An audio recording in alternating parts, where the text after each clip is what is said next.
Hello, this is a tutorial on how to add more than one language to your Next.js application.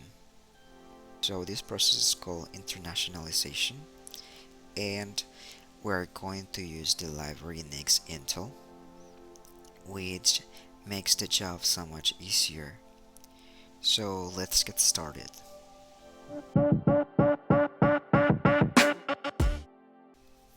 One of the first steps is creating the messages directory and adding the file for each language. So they give us this example, and we basically need to go to our project and remember that this messages directory is in the root. So in this example I'm going to add three files. So I'm adding one for English, and I just have two main keys for this example, which are home, and this is the key that we're going to use in the home page, and the local switcher. This is going to be used later when we want to allow the user to select the language they want. So it's the same for the rest of the languages.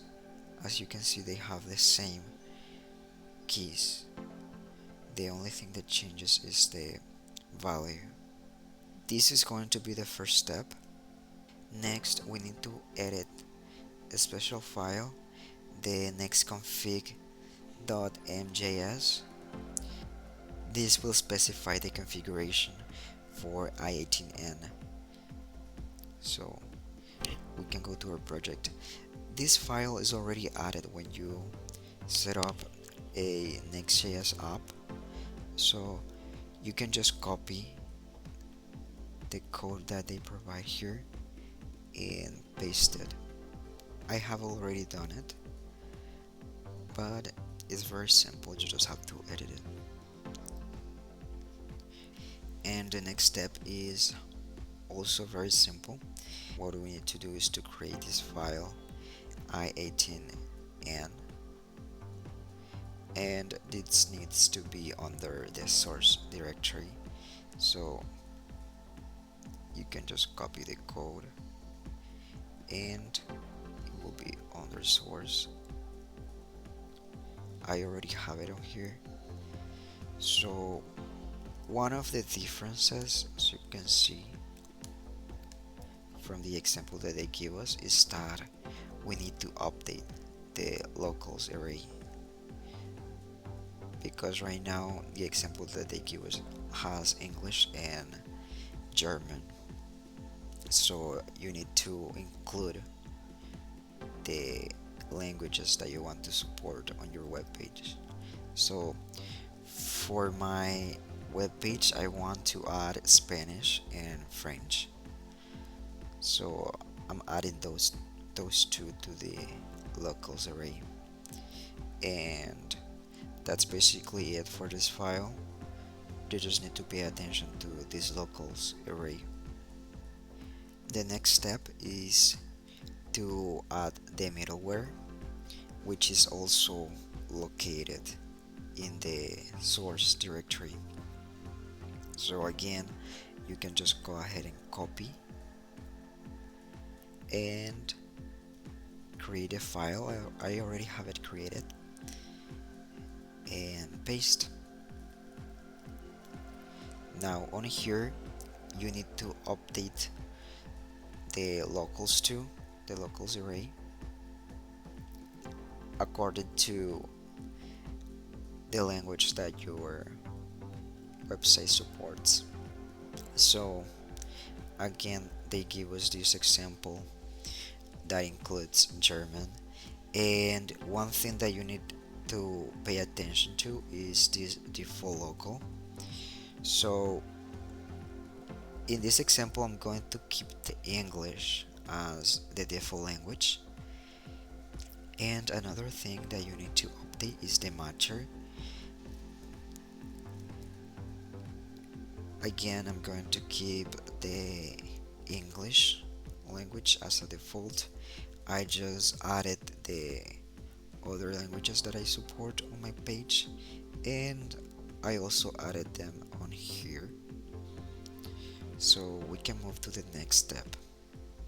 Now this next step is basically adding the dynamic segment local to our app, so it can later be used by the layout and the pages. We're going to use a Next-Intl client provider. This is going to facilitate the process. So as you can see, we get the messages and then we pass it as a prop to the client provider. The client provider will allow us to use the messages, the translations on the children within this layout. So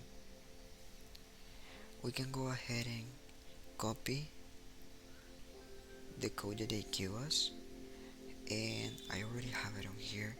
As you can see, we're using the local that is in the dynamic segment here in the HTML language, and we're using this function that is provided by the Next-Intl server. So we can use this Next-Intl client provider in the layout. So now that we have this set up, we can go ahead and move to the next step. As you can see, it will be a simple page which makes use of the title that we have here in the JSON file.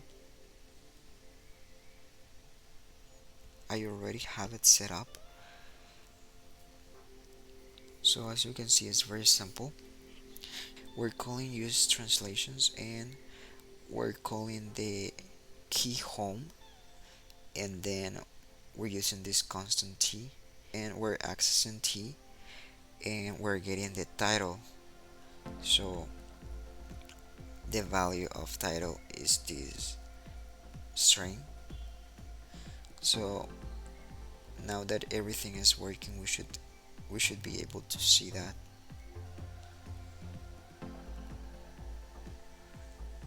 So as you can see, it's working, and if we change the language to Spanish, the title will change too,